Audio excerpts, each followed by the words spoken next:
განსხვავდება დავით აღმაშენებლის წინა პერიოდისაგან. მდგომარეობა გაცილებით უარესია მაინც. რამე თუ თუკი დავით აღმაშენებლის დროს დავით აღმაშენებლის მამის და ბაბის დროს საქართველოს მაინც გააჩნდა თავის სახელმწიფო. რა თქმა უნდა შენახული რომელიც შემდგომ დავით აღმაშენებელმა გააძლიერა დღეს საქართველოს აქტიურად არავითარი სახელმწიფო არ გააჩნია. ჯერ კიდევ ნოემბრის ეიფორიაში მყოფ პოლიტიკურად გამოღვიძებულ საქართველოს 1989 წლის 9 აპრილამდე 25 თებერვლის ბატალიები ელოდა. ეროვნულმა ძალებმა საქართველოს სახელმწიფოებრიობის დასამარების დღესთან დაკავშირებით რუსთაველზე მთავრობის სახლის წინ ფართომასშტაბიანი სამგლოვიარო მსვლელობის მოწყობა დაგეგმეს.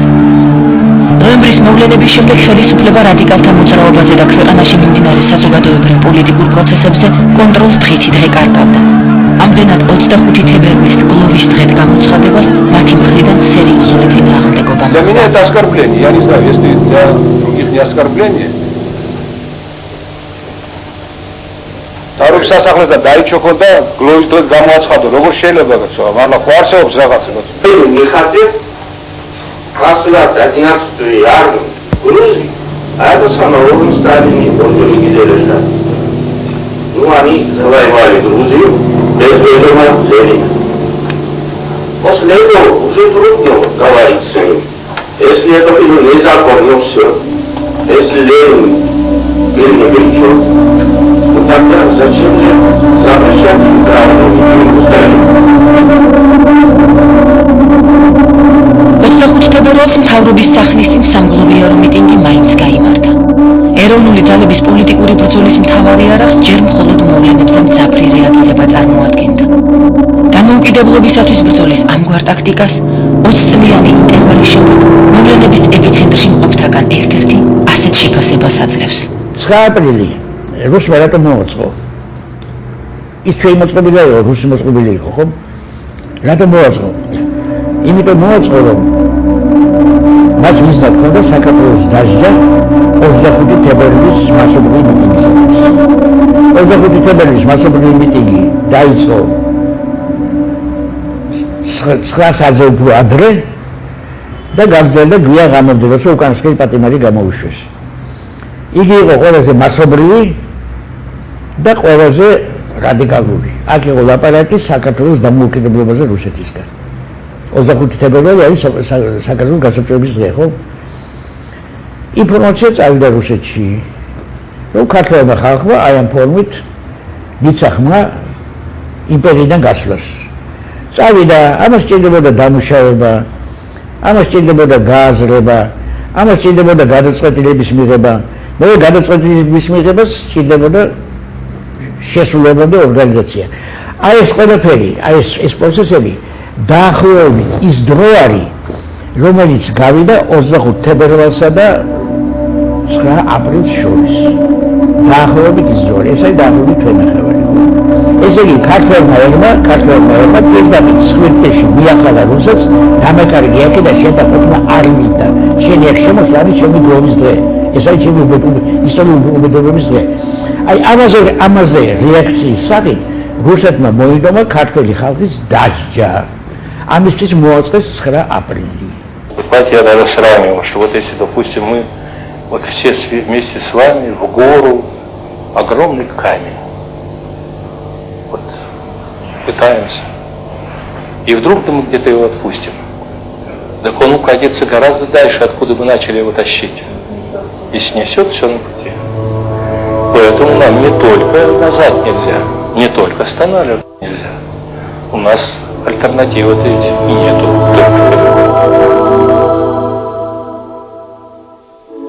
ამავდროულად რუსეთის მიერ სამხრეთ კავკასიაში ჩადებული ნელმოქმედი ნაღმების გააქტიურება უკვე დაწყებული იყო.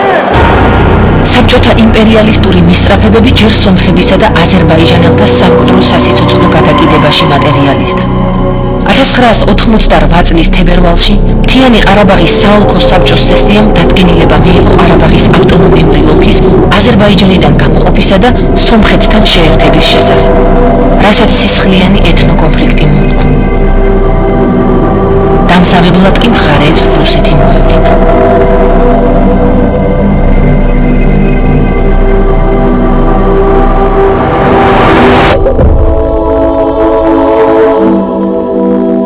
მთიანი ყარაბაღის ბატალიები აფხაზი რადიკალ ექსტრემისტებისათვის, რომელთაც ზურგს რუსეთის შოვინისტური ძალები უმაგრებდნენ, ერთგვარი სტიმული აღმოჩნდა. ჯერ კიდევ მე-20 საუკუნის 30-იანი წლების ანტიქართული გამოსვლების შემდეგ აფხაზური სეპარატისტული იდეოლოგია ყოველ 10 წელიწადში ერთხელ შლიდა ფრთებს. 60-70-იანი წლების ანტიქართულ გამოსვლებამდე კი უკვე აფხაზთა რამდენიმე გამოკვეთილი ორიენტაცია არსებობდა. ამ აფხაზეთის გამოსვლებში საქართველოს წინააღმდეგ ამ შემთხვევაში თურქებიც იყო ჩართული. იმიტომ რომ ცნობილია თავიდანვე, ცნობილია 1917 წლიდან ცნობილია აფხაზების რამდენიმე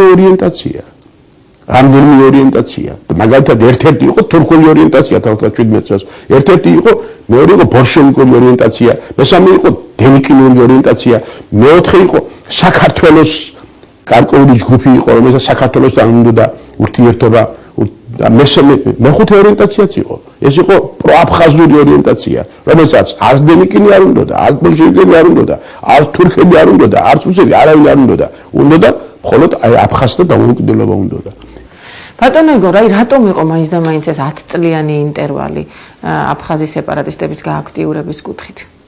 ეს მოძრაობა რომ ვიღაცის მიერ იმართებოდა, ეს მოძრაობა რომ რაღაც სპონტანური კი არ იყო, სადღაც იდეოლოგია იყო, ამ მოძრაობის იდეოლოგია. ამაზე მიუთითებს ეს რომ ისინი თანდათანობით ხოვლებდნენ ამას.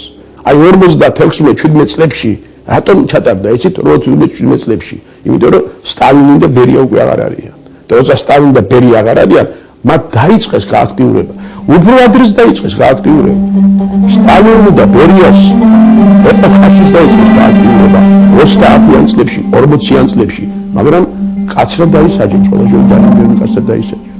შემდეგ აი სტალინი და ბერიას მოკვეთის შემდეგ რუსეთის პრემისაგან აი მათ წამოაყენეს პირველი სერიოზული განაცხადი გააკეთეს სწორედ 57 წელს და 58 წელს და მიიღეს თანდათანობით ეტაპობრივად მიიღეს ის რაც უნდათ.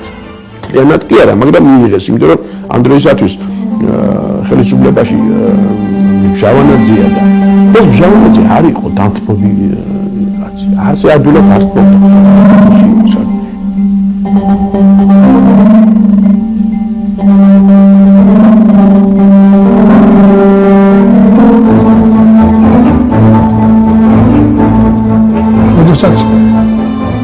ადამი ვასილ ჟავანაძე პარტიის ცენტრალური კომიტეტის პირველი მდივანი საქართველოში და ხრუშჩოვი საკავშირო პარტიის პირველი მდივანი მაშინ მუხარით მიმართა მან ჟავანაძეს რომ თუ ესე იგი არ დაიმორჩილებოდა მას აფხაზეთს არ მიუტერდა რა დროსაც არ ყოფილიყო და გამოიყენებდა აფხაზ ხალხს მას წინააღმდეგ. აი ესეთი პოზიტი ხონდათ ხელში დაჭერილი რუსებს საქართველოს წინააღმდეგ.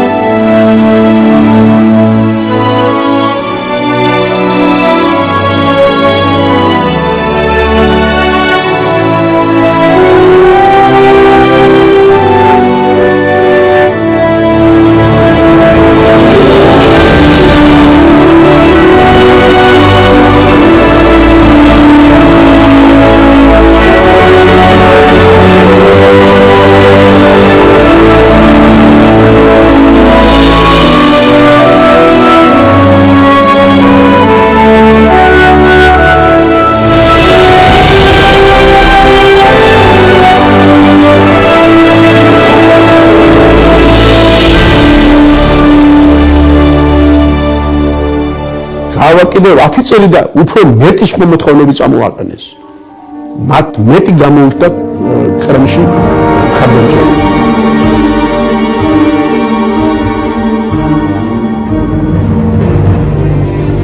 საინტერესოა ძალიან ამ პერიოდის წერილები, რომელიც იგზავნება აფხაზეთიდან კრემლში.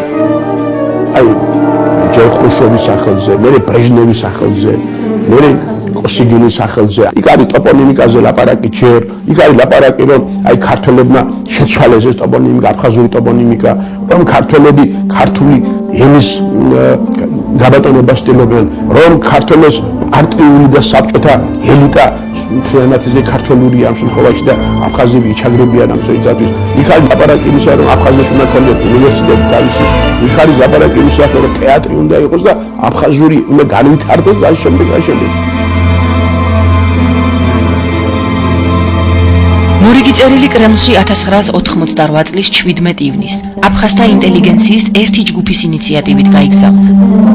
აფხაზები საკავშირო ცენტრალურ ხელისუფლებას აფხაზეთის ავტონომიური რესპუბლიკის დაქვემდებარებას თხოვდნენ. ეს ფაქტი ისტორიაში კიდევ ერთი აფხაზური წერილის სახელით შევიდა, რაც მოგვიანებით საფუძვლად დაედო 1989 წლის 18 მარტის ლიხნის მიმართვას, რომელსაც ინიციატორებთან ერთად ხელს აწერდნენ აფხაზეთის საოლქო კომიტეტის თავმჯდომარე ბორის ადლეიბა და გუდაუთის რაიკომის პირველი მდივანი, ექსტრემისტული ქმედებებით გამორჩეული კონსტანტინე ოზგანი. ერთ-ერთი მთავარი მოთხოვნა გახდა, რომ აღედგინათ აფხაზეთის საბჭოთა სოციალისტური რესპუბლიკა. წერილის ავტორები ამბობდნენ, რომ 1921 წლიდან 1930 წლამდე არსებობდა აფხაზეთის საბჭოთა სოციალისტური რესპუბლიკა. დამოუკიდებლად საქართველოსთან ჰქონდა სამოკავშირეო ხელშეკრულება დადებული, აი ამიტომ ამ წერილის ავტორებმა აქცენტი სწორედ ამაზე გააკეთეს და მისი აღდგენა მოითხოვეს. ეს იყო პოლიტიკური მოთხოვნა, ეს იყო ერთ-ერთი უმნიშვნელოვანესი მოთხოვნა, ეს იყო თავარი არსი ამ წერილისა. იქ არის სხვა მოთხოვნები, მაგრამ აი ძირითადი მოთხოვნა ეს არის.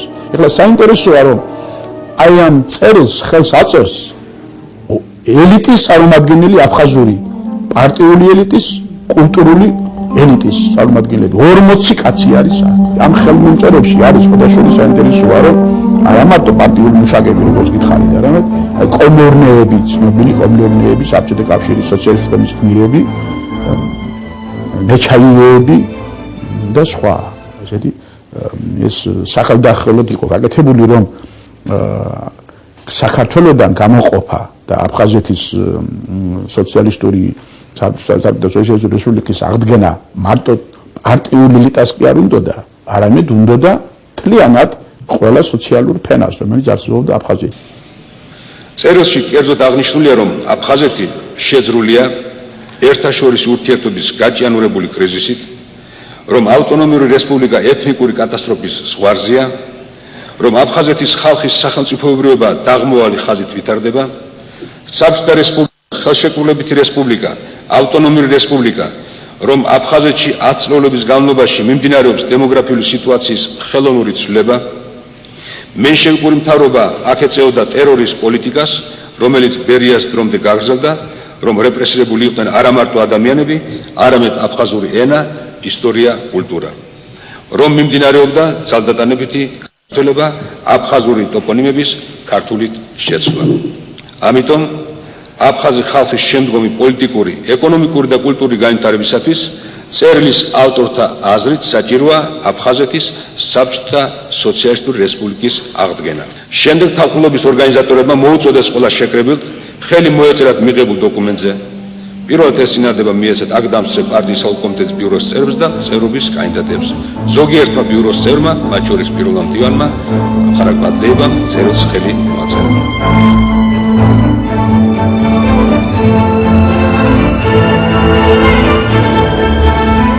რაც კი მახსოვს საერთოდ საოლქო კომიტეტის მძიმებიდან ყველაზე ობიექტური კაცი თუ შეიძლება ბურს ადლეიბა იყო დამოკიდებულებაში საქართველოს მიმართ და საერთოდ მდგომარეობაში პოლიტიკური ვითარების საერთო მდგომარეობის განჯასაღებისათვის ყოველთვის მებრძოლი კაცი იყო და ყოველთვის ცდილობდა ყოფილიყო უნივერსიტეტის დამოკიდებულება და მეგობრული დამოკიდებულება აფხაზებს და ქართველებს შორის, მაგრამ ბოლო წლებში აი როგორც ემართება ზოგიერთებს ზოგიერთი ხშირად ჩაეფლა კორუფციაში თვითონ პირადად.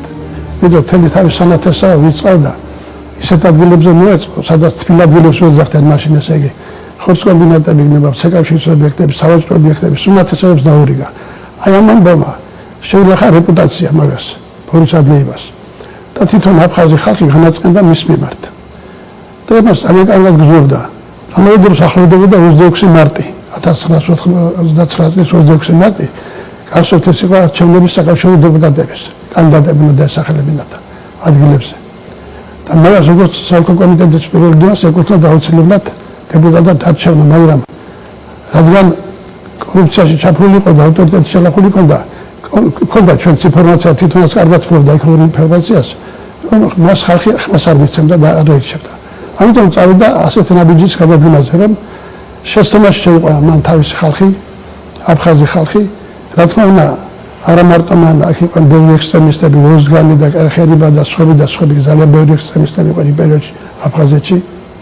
შეუძლებელია იმის არ აღნიშნოს, რომ ლიხნის შეკრება ჩატარდა უშუალოდ საბჭოთა კავშირის სახალხო დეპუტატების არჩევნებისა და ეროვნებათა შორის ურთიერთობათა საკითხებზე საბჭოთა კავშირის კომუნისტური პარტიის ცენტრალური კომიტეტის მომავალი პლენუმის წინ, რაც არსებითად შეკრების ორგანიზატორთა წინასწარ განზრახულ დაუფარავ მისწრაფებას გამოხატავს, რათა გააძლიერონ კონფრონტაცია, მოახდინონ დაწოლა ხელისუფლების ორგანოებზე, გაამწვავონ ერთაშორის ურთიერთობები, დაამოხრჩონ რესპუბლიკაში და მთელს ქვეყანაში მიმდინარე დემოკრატიული განახლების პოზიტიური ძრები.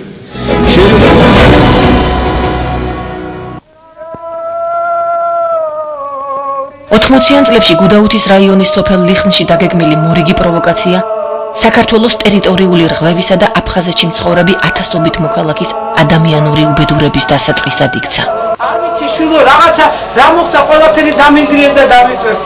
ეს რაღაცა უკანელი ყოველთვის ასეთი ამბავი შიშისქვეს ყოველთვის რაც გავზე ჩვენ უთრო ასე უნდა იყოს შიშისქვეს ყოველთვის ერთხელ დღეს ამას გაუკეთეს ასეთი ამბავი ხავ ჩვენ და რატო როგორ შეიძლება ასე душевно взволнован, крайне возмущен тем событием, которое происходит сегодня в нашей автономной республике и за пределами его в Западной Грузии.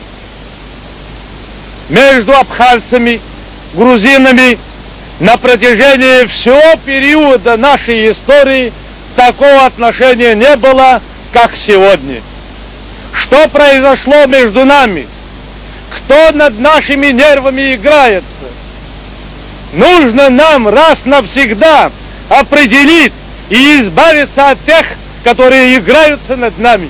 მთელი ინტელიგენცია იმ დროისათვის აფხაზური სოხუმის ახლა სოხუმის ცენტრი იყო არა მიემგზავრება ლიხნში, სოფელ ლიხნში და აი აქ ტარდება ეს ამ სოფელში ტარდება შეკრება, რომელიც არის ანტიქართული თავისი არსით, არა?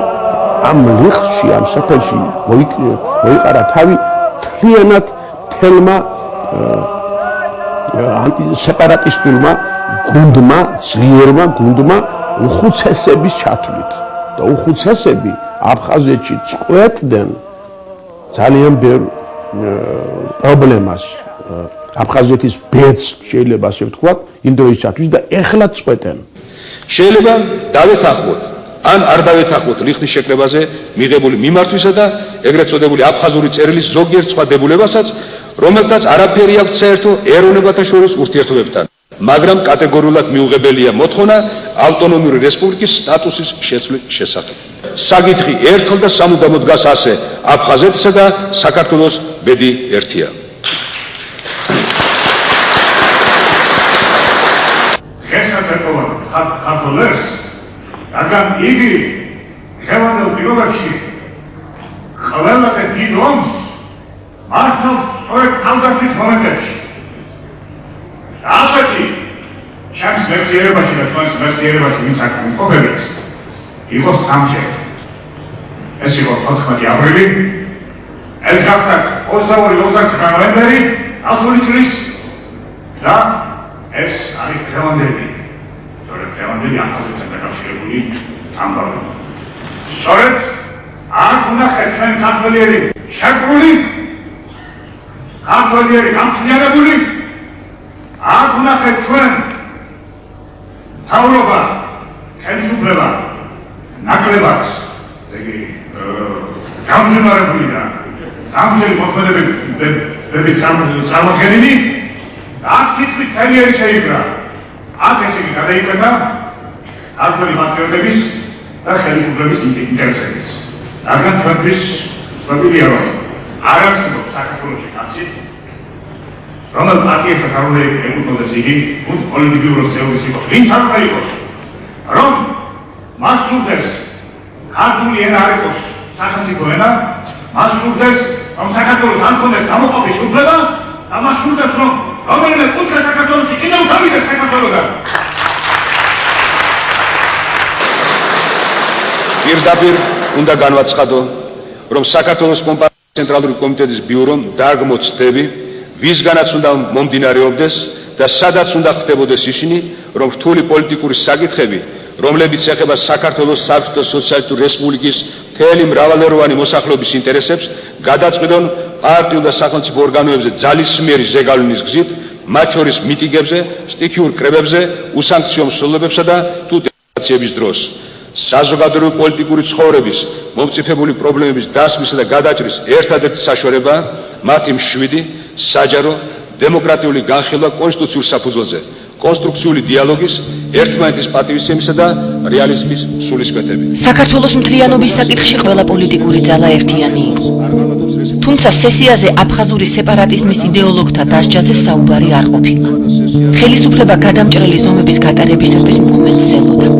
თუმცა ეროვნული მოძრაობის ლიდერებმა ეგრეთ წოდებული ლიხნის მიმართვის ორგანიზებაში მონაწილე აფხაზური პარტიული ელიტისადმი ლოიალობა მთავრობას თავიდანვე არ აპატიეს.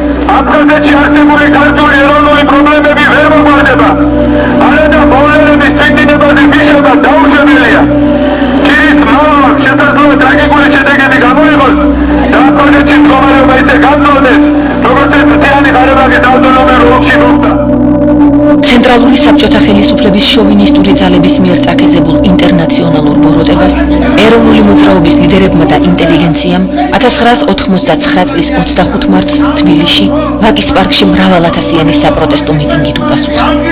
არა კრემლში, არამედ აქ საქართველოში. ეს კურსი მოსკოვისა არ ახალია, ძველია. იგი მიზნად ისახავს საქართველოში ეროვნული პატრიოტული მოძრაობის მართვას. ამ გზით, ამგვარი პროვოკაციების გზით სურთ დაამოხრუჭონ, შეაჩერონ ჩვენში ეროვნული მოძრაობა და ყველა მისი გამედული ინიციატივა განსახილვე ჩაგვლა. ეს არის ეგრეთ წოდებული აფხაზეთის კოზირი მოსკოვის ხელში, კრემლის ხელში, რომელიც სურთ გაითამაშონ ჩვენს წინააღმდეგ. მაგრამ მათ ახსოვდეთ, რომ ეს კოზირი ვერ გაჭრის. ვინაიდან ამას დაუპირისპირდება ქართველი ხალხის ერთიანი ძალა, ერთიანი ძალისხმევა.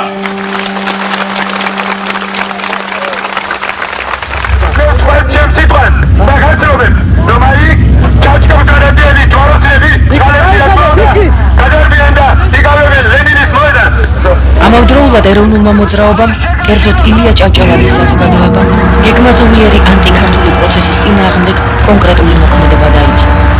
25 მარტიდან აფხაზეთში ქართველი მოსახლეობის ფართომასშტაბიანი საპროტესტო მოძრაობა გაიშალა, რომლის მიზანიც უპირველეს ყოვლისა ეროვნული შუღლის ახმართა იყო. სანამ რუსეთი შემოვიდოდა ამიერკავკასიაში, ქართველთა და აფხაზ სიყვარულის მეტი არაფერი არ აკავშირებდა.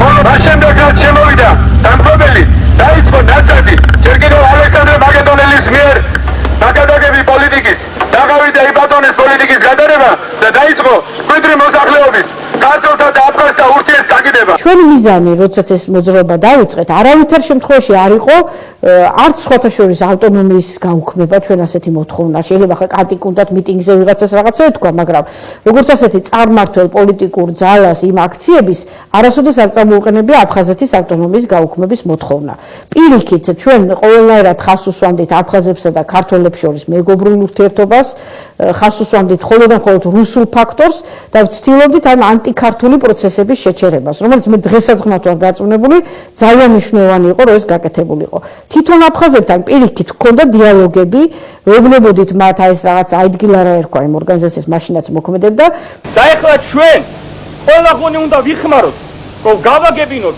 იმას მხოლოდ და მხოლოდ გური პოზიციებიდან მხოლოდ და მხოლოდ სიყვარულის პოზიციებიდან რომ არ შეიძლება აფხაზურ ენას ყავდეს უფრო მეტი დამცველი და გულშემატკივარი ვიდრე ქართველი ერი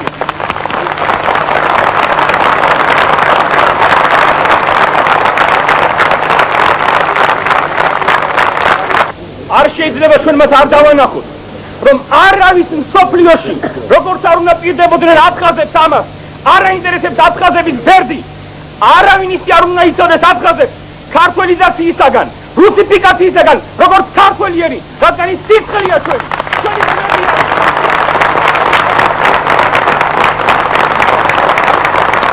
მეგობრებო უსულესი მდგომარეობაა დღეს აფხაზეთში და ამისათვის ჩვენი ვალია ჩვენ ერთიანად ზმურად შეკავშირებულად გადავწყვიტოთ ჩვენი ერთიანი პრობლემები აფხაზთაგან გაგონილად ვირჩევნია ლომის ხახაში მოვექცეთ ვიდრე მგლისაო თელის პასუხისმგებლობით ვაცხადებ ქართველი ერი არასდროს არ წარმოადგენდა მგლების ხროვას დიდი სიამოვნებით, დიდი სიხარულით მივიღებ ილიას საზოგადოებაში ჩვენს აფხაზ ძმებს და დიდი თანაგრძნობით და მთელი ძალისხმევით ამოუდგებით მხარში აფხაზური ეროვნული პრობლემების მოგვარებაში. ზვარო იყაძამ უბრი ეფშ აფსუა ჟლარ ვჭაფხია იგილო პრობლემაკ ზიფწვარა ჰარა ჰაიცნი ჰალიმბაბო. ეს დაიწყო გასვენებно ზურა ჭავჭავაძე. ზურა ჭავჭავაძე ილია ჭავჭავაძის საზოგადოება. რით დაიწყო? ეს იყო მე მიჩვენა საკმაოდ რეალისტური. თვითონ ეს საკმაოდ რეალისტური პოლიტიკოსი იყო. ასე ვთქვათ, აი ბრძენი პოლიტიკოსი საკმაოდ მიუხედავად ახალგაზრდა საკითხა იშვიათი ეროვნულ მოძრაობაში.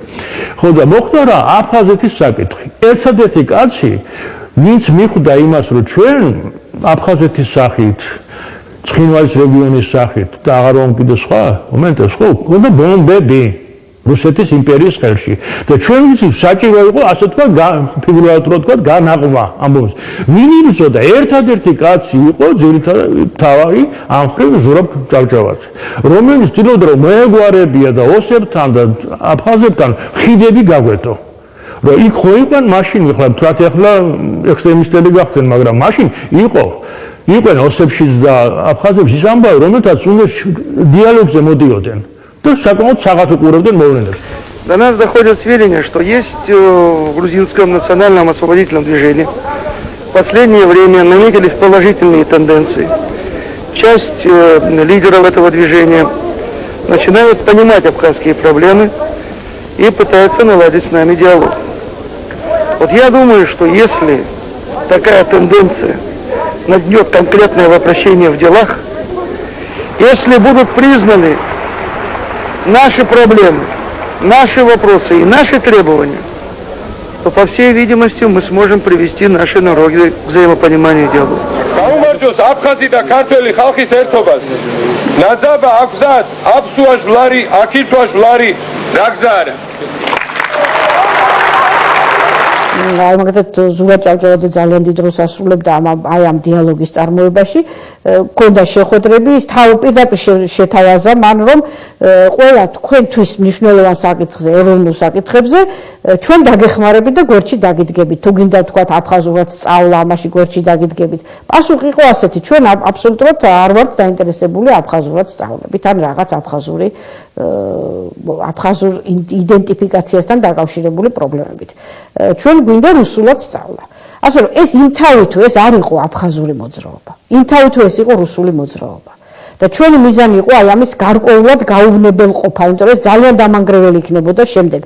მე მინდა ვუთხრა ადამონ ნიხას, რომ თვისი ხალხი მცდარი გზით მიხავს და შევახსენო ყრილობას ლიხნის კანონი ბრძნული სისხლის წილ სისხლის ოსო შენ ვოლგის ზვირთი დაგიყებს აფხაზთან ერთად ანდერც აგიგებს ჩემი ლიახვი შენ არას გაკლებს დიდი მდინარე ოსო წაგიღებს ერთხელაც ვეტყვი ადამონ ნიხას რომ დაღუპვისკენ თვისტომი მიხავს და შევახსენებ ყრილობას ლიხნის ჩვენს კანონს урпевс сисклис цил сисклис.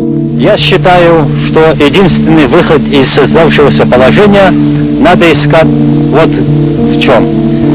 Если на протяжении многих веков мы всегда жили добрыми соседями, уважали друг друга, и сейчас в создавшейся ситуации нас, я считаю, необходимо сделать независимыми друг друга, для того, чтобы мы очень уважительно друг к другу относились. Эта независимость нам даст возможность жить в мире и дружбе между нами. Я вам открыто скажу, что любой грузин себя выше считает, чем другой нация. Почему вот так в крови лежит у этих наций? Почему? Немцы во время войны, немцы и то они подчинялись какая-то, слушайте, закон. Немцы так считали, мы на земле, наверху Бог. А здесь у грузинов нет и наверху, и на земле. Везде мы, кроме нас, ни одной нации не существует. Они уже ниже нас. Вот так они считают, начиная ученых и кончая сегодняшний, который родился, в крови лежит. გეგმაზომიერად აფხაზეთში მიდიოდა ანტიქართული პროცესი. იქ რომ ახლა ზოგიერთს რომ უნდა დასახონ რომ პირიქით ქართველები ავიწრობდნენ ვინმეს ეს აბსოლუტურად არასწორია. ამის ელემენტარული სტატისტიკა არსებობს. ის რომ აფხაზები დღეს აფხაზებად ვინც ითვლება, იმათი უდიდესი ნაწილი ესენი არიან ქართველები, რომლებიც აფხაზებად ეწერებოდნენ. ეს ხო, ნუ უბრალოდ ისტორიული ფაქტია რა, რომელსაც ვერაფერი ვერ შეცვლის. ესე იგი, აქედან ხო ჩანს დაჩაგრული ვინ იყო. რატო ეწერებოდნენ ქართველები აფხაზებად და არა პირიქით აფხაზები ქართველებად? იმიტომ რომ აფხაზობა იქ სოციალური უპირატესობად ითვლებოდა. ეს ხო აქედან ჩანს ელემენტარულად, ეს ისეთი ფაქტია, ვერ უარყოფს. ესე იგი, დაჩაგრული ყოველთვის იყო ქართული ელემენტი, რომელიც უმრავლესობას შეადგენდა. მეგობრებივით მომწყდეული ვართ უბანში ვერ გავდივართ ვერც დღე და ვერც ღამე ეს დღეს თუ გუშინ რაღაცა პატარა გევედით პური ვიყიდეთ და ვსვეტვა 4 დღე არც პური გქონდა კიდე კარგი რომ სინათლე და წყალი გქონდა ღამეც გვეშინია და დღეს გვეშინია მეტი აღარ შეიძლება მაგის ну სხვა კომპრომისი უნდა აი კომპრომისზე მოდიან და შედგება და რაღაც ეგეთი კი ჩვენ მომხრივართ მაგისი რომ აი ეს სისხლის ზღვა და ეს შუღლი ერთმანეთს შორის არ გაგრძელდეს მაგრამ უდაოდ რომ შემოდიხართ ერთი ქართული წარწერა არა არსად ეს ვიზი გაკეთებული აფხაზების გაკეთებული არა თვითონ ერთ ქართულ წარწერას ვერ ნახავთ ეს როგორ აიხლა ამითი ეს შუღლი ერთმანეთს შორის მოვიდება უფრო რაღაც ანტაგონისტურად ვართ ერთმანეთთან გაწყობილი და მეტი არაფერი გაქვს ეს რო აღარ მოხდეს ჩვენ პირიქით თავს არავის არ ვესმით აი როგორც აღნიშნე ამთან ამაგერ ეს ბეღურებივით დადიან თოფებით ამ ოჯახებში აშინებენ ხალხს ვერ გასულა გაერთკაცი და პური ვერ უყიდია და ეს თავისუფლად ვერ აღზნობს ჩვენ ვიწყებთ მეცნიერული გზით სამართლებრივი გზით ჩვენი სიმართლის დამტკიცების მცდელობას და თუ ეს გზა არ გაჭრის ჩვენ გადავალთ ისეთ მეთოდებზე, რომელიც უთუოდ მოიტანენ პრაქტიკულ შედეგს. თუ მოსკოვი ყოველი რამას არიგებს ხურად, ჩვენ გამოვაცხადებთ მთელს საქართველოში საყოველთაო ეროვნულ დაუმორჩილებლობას და დაფიქსირებთ მაშინ დაინახავს მოსკოვი, თუ როგორ შეიძლება თამაში ქართველებთან, თუ როგორ შეიძლება მისი მოწმინების გამოცდა და მაშინ ნოემბრის დღეები თბილისში მონაგონი იქნება ის მთელ საქართველოში დაიწყება ის საწყალობის აქტივი იქნებოდა ვაშინგტონ მოდოლა Я дал крик души, что неправильная информация, события, которые складываются в нашей республике, может довести до национальной катастрофы. В настоящее время мы стоим перед этой катастрофой. Нужно предпринять все меры для того, чтобы предотвратить братоубийственную войну. Я считаю, что руководство Грузинской республики в целом и руководство Советского Союза, я не могу этого бояться сказать, принимает очень медленные шаги для урегулирования межнациональных отношений в нашей республике. Если в семье создается разногласие, то должны друг друга разойтись. Если нужно будет, так мы должны отойти от грузинского народа. Мое мнение такое. Мне кажется, что как бы то ни было, все же не будет нормальной жизни между нами, пока мы не отсоединимся от Грузии. უკვე მაშინ რა თქმა უნდა არსებობდა სცენარი, როგორც აღნიშნე, იმის რაც შემდეგ მოხდა. ესე იგი თუ საბჭოთა კავშირი დაიშლებოდა და დამოუკიდებელი სახელმწიფოები წარმოიშობოდნენ, რასაკვირველია რუსეთს უკვე ჩაფიქრებული ჰქონდა, რომ ერთ-ერთ ასე რომ ვთქვათ ბომბს, რომელსაც ის გამოიყენებდა საქართველოს წინააღმდეგ, ეს იყო სწორედ მისი ტერიტორიული დაშლა. ეს გეგმა არსებობდა, ჯერ კიდევ როდის არსებობდა და მით უმეტეს დაშლის შემთხვევაში, როცა უკვე საბჭოთა კავშირმა შლა დაიწყო, ეს გეგმა ძალიან აქტუალური იყო და ცხადი ამ გეგმის განსახორციელებლად ერთი მხარე არასოდეს არ კმარა. საჭირო იყო ორივე მხარის ჩაბმა ამ გეგმაში და ცხადია გარკვეული ძალები აქეთა მხრიდანაც მოღვაწეობდნენ ამ საქმის განხორციელებაში და ხელოვნურად სიტუაციის დაძაბვაში. მაგრამ ეს ასე არ უნდა გავიგოთ, რომ თლიანობაში ეს როგორც ზოგიერთს აწყობს, რომ თლიანობაში ეს იყო ქართული მხარის ბრალი. ეს აბსოლუტურად არასწორია, იმიტომ რომ მიუხედავად იმისა, რომ ეს პროვოკატორები ორივე მხარეზე მოქმედებდნენ, უდაოდ ორივე მხარეზე სხვანაირად საქმე არ გამოვიდოდა, თლიანობაში მთელი პროცესი, ანუ დღევანდელი გადასახედიდან რომ შევხედოთ, თლიან პროცესში რასაკვირველია ქართული მხარე იყო ასე რომ ვთქვათ შევიწროებული, პირიქით შევიწროებული ეთნოწმინდაც და გენოციდით ჩვენს წინააღმდეგ განხორციელდა და არა რომელიმე სხვა მხარის წინააღმდეგ. ჩვენი მხრიდან ძირითადად იყო ეროვნული უფლებების დაცვა, თუმცა როგორც აღნიშნე, გარკვეული პროვოკატორებს აი ეს სცენარის ავტორები რა თქმა უნდა ორივე მხარეს ამოქმედებდნენ და მათ შორის ქართველებს შორისაც. და თუ არსებული პოლიტიკური ფორმაციის ტოტალიტარიზმისა და დიქტატურის ახლო წარსულში საქართველოში დაბოგინობდა რამდენიმე პირსისხლიანი მგელი, იმავ დროს აქ აფხაზეთში იმდენივე პირსისხლიანი ტურა დაწანწალებდა და ორივენი ლომის ინტერესებს ემსახურებოდა. აგერ ვიყავით და ავტომატით გადმოვიდა ეს იყო ვინც იყო. აღარ გადმოვიდა ავტომატით აშინებდა იქ. უიარაღო ხალხი ვიჯექით. რა უნდა ვთქვათ ამაზე? მეტი სათქმელი არაფერი აღარ გვაქვს. ეს შიშია და შიში და გადაწვას და ყველაფერს კვირდებიან კაცო, ეს როგორ შეიძლება? 17-ში და 18-ში იქცეოდა ძალიან გაუმწევად. უნომრო მანქანებით შემოდიოდნენ სოფელში, ხალხი პანიკაში აღდეს, ხალე ბავშვები ვერ ვაჩერებდეთ. დადიოდნენ შერეღებული ასე თოფები გარეთ, ხალხი იყო აწიოგებული.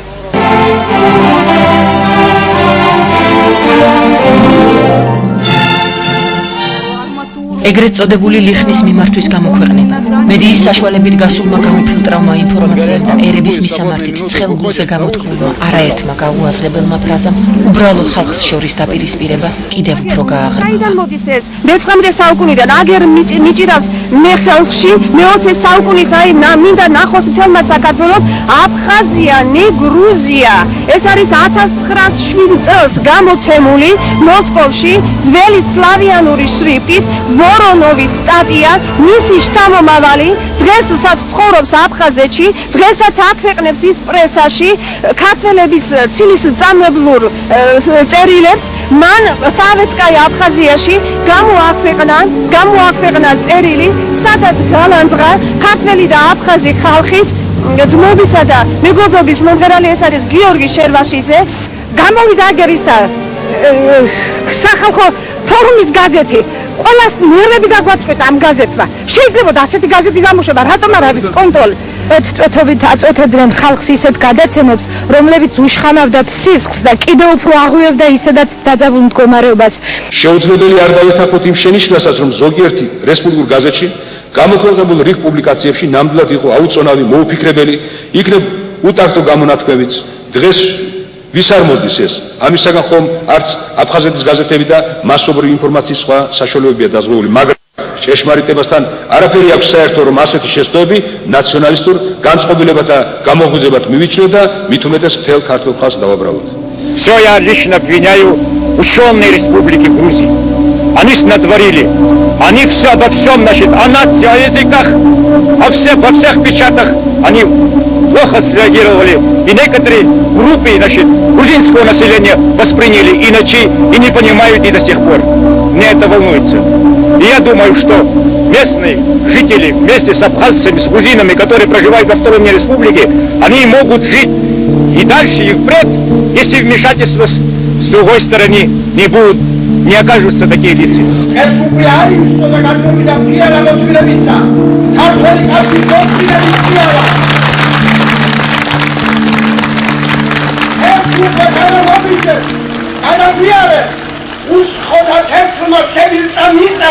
რომელიც მარადის ქართველი კაცის სისხლით იყო მორწყული. ქართველი კაცის სულგრძელებას დაუპირისპირდა მომხვეწელი და მესაკუთრე პროვინციელის უმაგური ხასიათი.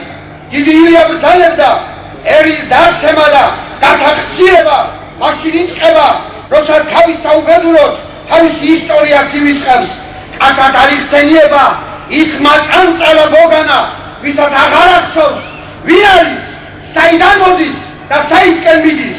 ვერ რა ბატონო, ჩვენ ვერ ვათქმევინებთ ჩვენ სინაპრებს, რომ მიწას, რომელიც ჩვენია, ჩვენ გვაკუთვნის, ვერ ვუპატრონებთ მიწას დიდი რუსთველის მშობელს, მიწას აღმაშენებლის მშობელს, მიწას დიდი ილიას მშობელს, ჩვენს მიწაზე საუბედუროდ აღმოჩნდნენ ტომები, რომლებიც თავის დროზე მოსშორდნენ, როგორც დიდი ილია იყო და დედის ჯუსუს და ახლა უმადურები უცხოდ ივიწყებენ სიცოცხლის მიმრიწებელ დედას, რომელმაც ხატაკი და არას მქონე სულგრძელად შეიფარა და სიცოცხლე მიანიჭა. Я сама грузинка. Что я хочу сказать? Вчера слушала телевидение грузинское, значит, там выступает, кричит прямо, значит, я, правда, не помню, кто, значит, насчет, значит, это грузинская земля, значит, это как, значит, абхазцы заняли и так далее. Слушайте, товарищи, сейчас можно остановиться, хотя в настоящее время, слушайте, я не знаю, что по телевизору, по радио, по печати, что делается, слушайте. Мы здесь всегда жили мирно, я сама грузинка, живу все время здесь с абхазцем, здесь у нас грузины живут, слушайте, мы никогда не ссорились, никогда не спорили, никогда, тем более, что делать вообще невозможно. Я из Тбилиси, да, извиняюсь очень, я написала одну статью, значит, нашу газету, ее, значит, в Тбилиси перевернули, значит, сказили мне, зачем верили, я, ты, говорит, враг народа и так далее. А когда я написала Бакучаву, я говорю, наверное, вы слышали, наверное, потому что все сейчас знают об этом. Я не знаю, что, понимаете, из мухи сделали слон. Разве такие вещи можно делать? Надо уже, пора уже остановиться. Вы понимаете, получается, что вот вы нам мешаете. А сейчас что получилось? Была комиссия правительственная, все, значит, уже почти решен вопрос был это вот, филиал этого университета. А как это так, значит, вдруг сразу бах, непонятно от чего, значит, сразу приехали, значит, стали принимать документы, слушайте, вы тоже даете абхазский народ тоже. Мне кажется, они очень много денег, я извиняюсь очень. Нельзя же, наконец, на их нервах играть. Вы нам, я извиняюсь, никто такие, я не знаю вас, но вы мешаете нам жить здесь, честное слово. Мы здесь спокойно живем и не собираемся, когда вы хотите, наши грузины тоже здесь живут спокойно. Телевидение в настоящее время, те, которые с республики передаются, очень сильно мешают двум нациям. Нельзя же всегда быть экстремистом. Черные грузины мешают жить, живущие в автономной республике. Вчера мы слушаем телевизор, что передавалось? Что передавалось? Даже дрожь по телу встает. Разве можно так настравить друг на друга, товарищи? Вы же ведь каждый должен на своем месте сказать, вести пропаганду нормальную, чтобы люди не взбесились вот до такой степени. В конце-то концов, разве можно так вести себя? იქ ძალიან დაძაბული იყო ვითარება მართლაც ახლა განსხვავებით თქვა ცხინვალის რეგიონისაგან, სადაც ძალიან ხელოვნურად გაჩნდა პრობლემები, მე მგონია. იქ საბჭოთა ხელისუფლებას, საბჭოთა იდეოლოგიას ძალიან ბევრი ქონდა ნამუშევარი საიმისოთ, რომ აფხაზებსა და ქართველებს შორის პრობლემები გაჩენილიყო. საერთოდ მე ვფიქრობ, ძალიან ერთმნიშვნელოვანი რეცეპტის გამოწერა ამ გადასახედიდან აფხაზეთთან მიმართებაში ძალიან ძნელია, მაგრამ თუ ჩვენ გვინდა და იმედი გვაქვს, რომ მოდესმე აფხაზებთან ურთიერთობას ავაწყობთ და ამის ცხოველი სურვილი გაგვაჩნია. მე ვფიქრობ, გამოწვევლით უნდა მოხდეს შესწავლა აი სწორედ ამ პერიოდისა, რაზედაც თქვენ ლაპარაკობთ, იმიტომ რომ მიუხედავად იმისა, რომ იყო ძალიან ბევრი პროვოკაცია, მიუხედავად იმისა, რომ აფხაზურ საზოგადოებაში იყო ძალიან ძლიერი დაჯგუფებები, რომლებიც სეპარატისტულ განწყობას აღვივებდნენ აფხაზეთში, ალბათ საქართველოს მაინც და ქართულ საზოგადოებას უნდა აღმოეჩინა საკუთარ თავში ძალა, ყოველ შემთხვევისთვის წინ სწრებად რაღაცა ნაბიჯები უნდა გადაედგა და გაგვეაზრებინა რა შეიძლება მოყოლოდა ამას. მე არ ვიცი, რამდენად მართლები იყვნენ თუნდაც ჩვენი ინტელიგენციის წარმომადგენლები, რომლებიც მუდმივად აფსუა ტომებზე ლაპარაკობდნენ და ეს როგორ ითარგმნებოდა და მათი ყურით როგორ ისმინებოდა, ეს სხვა თემაა. ზოგადად დამოუკიდებლობაზე ლაპარაკი, მე ვფიქრობ, მით უმეტეს აფხაზურ საზოგადოებასთან ჩვენ უნდა დაგვეწყო უნისონში, იმიტომ რომ აფხაზებს ჰქონდათ საკუთარი თავის იდენტურობის შენარჩუნების სურვილი და საქართველოს ყველაფერი უნდა გაეკეთებინა იმისათვის, რომ აფხაზებს ჰქონოდათ განცდა, რომ ისინი იდენტურობას, საკუთარ თვითმყოფადობის შენარჩუნებას მხოლოდ ქართველებთან ერთად შეძლებენ. ჩვენ სამისოდ არაფერი არ გავაკეთეთ არც ერთ ეტაპზე, არც მაშინ 20 წლის წინ და მე ვფიქრობ არც დღეს. Жить в условиях конфронтации, когда мы, значит, веками соседствовали, делили и радость, и горе, я думаю, это ненормальное явление. Другое дело, что привело вот к тем трагическим событиям. Ну, это, наверное, вопрос долгий. Нужно будет, конечно, придет время дать этому оценку соответствующую. Я думаю, причины, которые породили вот этот кризис, который был в прошлом году, они, конечно, очень глубокие, и так сразу на них не ответишь. Я бы не хотел сейчас на них останавливаться. Но процесс этот, трудно сказать, что он приостановлен, и что мы гарантированы от того, что могут быть новые эксцессы.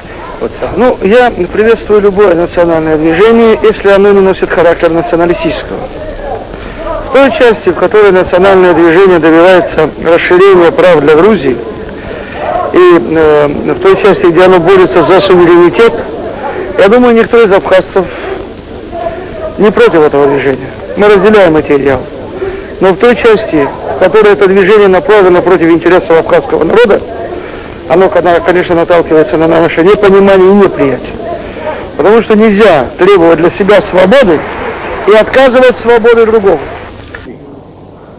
ილია ჭავჭავაძის საზოგადოების სოხუმის განყოფილების წევრები ვიზიტად ვიმყოფებოდით ქალაქის აღმასკომში თბილისის გზატკეცილის სათავის სახელის უკანონო შეცვლის გამო. იმ დროს ჩვენთან ერთად იმყოფებოდა ბატონი მერაბ კოსტავა, რომელმაც გამომშვიდობებისას ჩვენს არაკეთილ მოსურნე აღმასკომელ მასპინძლებს უთხრა, ჩვენ მაინც ვიპოვით გზას აფხაზი ხალხის გულებისაკენ. სრული ჭეშმარიტება, მეგობრებო, ჩვენ მაინც ვიპოვით გზას აფხაზი ხალხის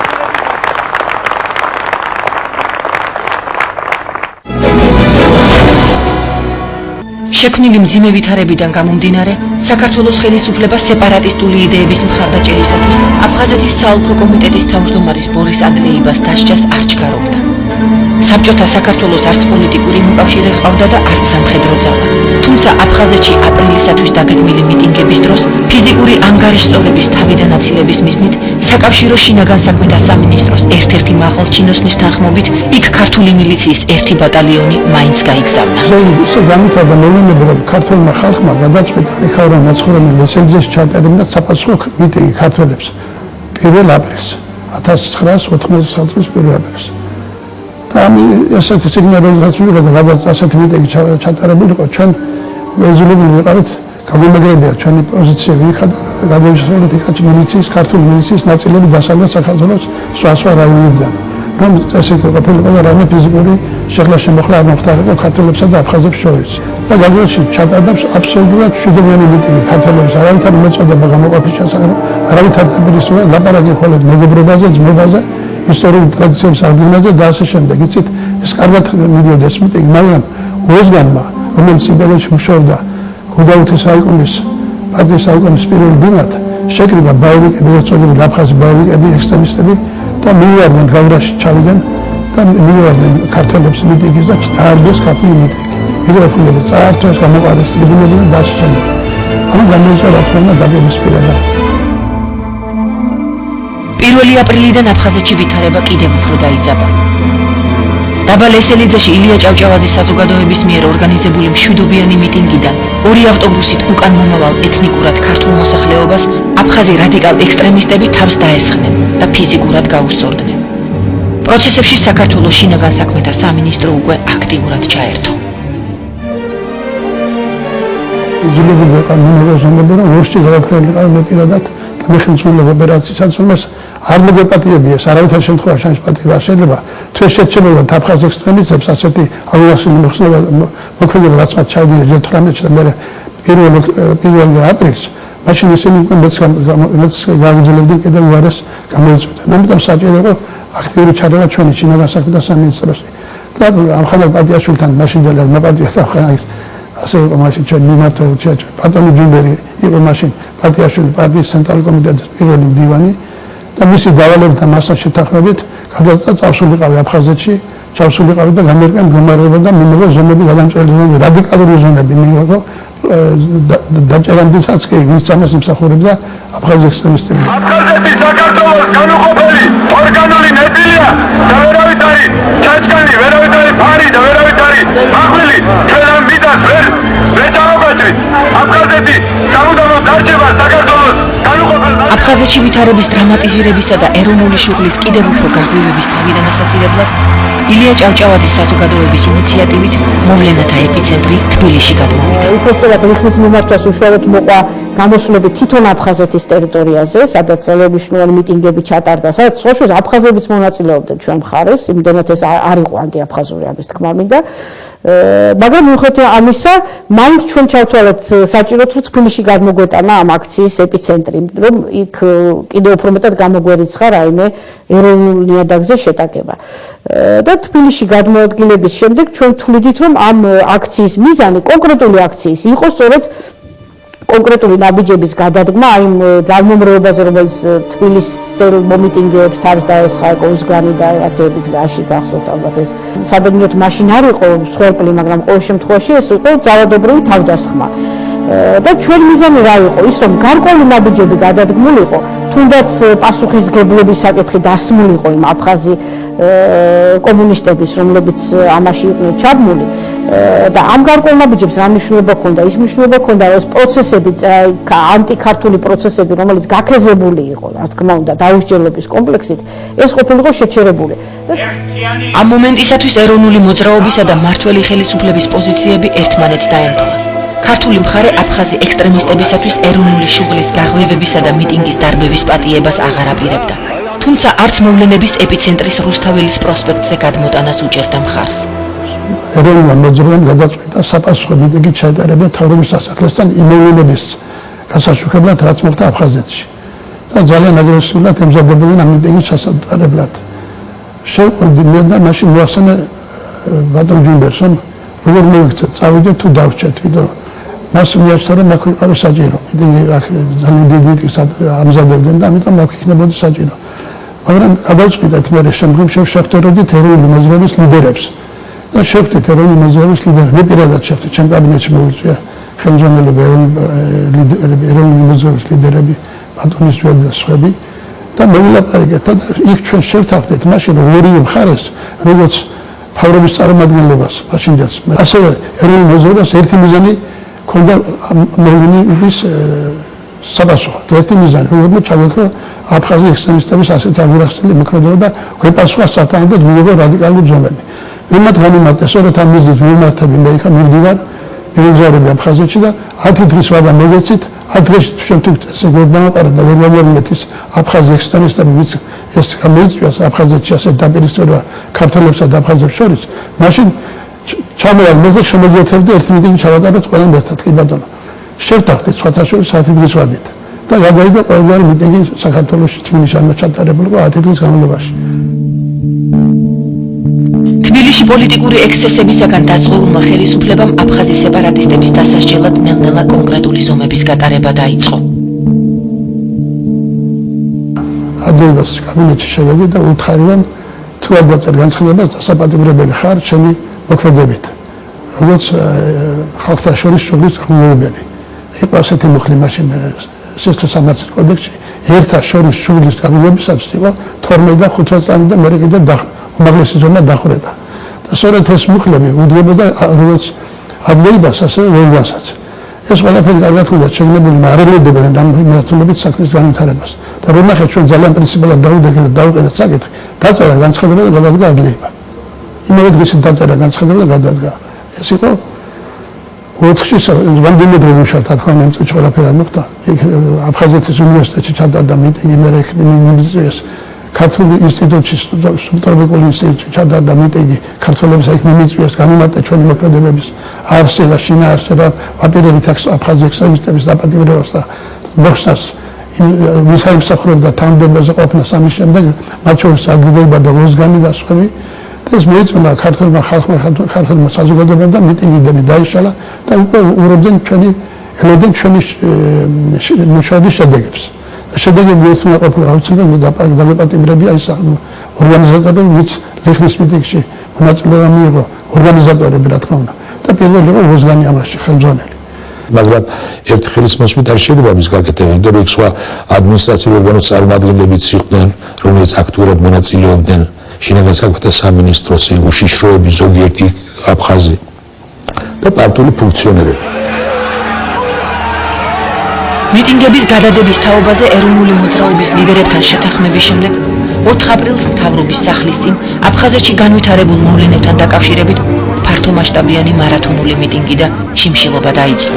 მიტინგის ორგანიზების შესახებ კი ორი ურთიერთგამომრიცხავი ინფორმაცია არსებობს. ეს მიტინგის თავდაპირველი წამოწყები გახდათ კომუნისტები. ეს უნდა ითქვას პირდაპირ ხალხმა არ იცის.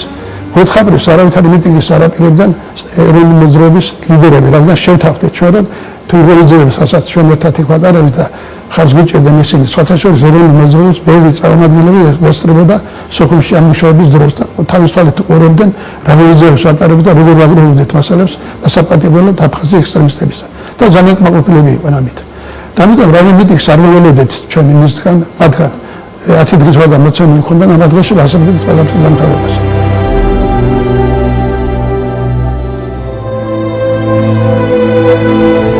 ბატონო იგორ, როდესაც მოხდა შეთანხმება ხელისუფლებასა და ეროვნული მოძრაობის რადიკალურ ფრთას შორის იმის შესახებ, რომ მიტინგები უნდა გადადებულიყო და არ უნდა დაწყებულიყო ამ მძიმე პერიოდში და შემდეგ აღმოჩნდა, რომ მაინც დაიწყო მიტინგი, ხომ არ ნიშნავდა ეს იმას, რომ კომუნისტური ხელისუფლება ცდილობდა, რომ საზოგადოებრივი პოლიტიკური ცხოვრების მართვის სადავეები რაღაც მომენტში გადასულიყო მათ ხელში. ან ყოველ შემთხვევაში ეროვნული მოძრაობის ზომიერი ფრთის ხელში, რადგან ყველა დადასტურებს იმას, რომ 9 აპრილს, უბრალოდ 4-9 აპრილის აქციები დაიწყო ილია ჭავჭავაძის საზოგადოებამ. ეროვნულ მოძრაობაში არსებობდა ორი ფრთა. ერთი ეს იყო რადიკალური მიმართულება და ზომიერი მიმართულება.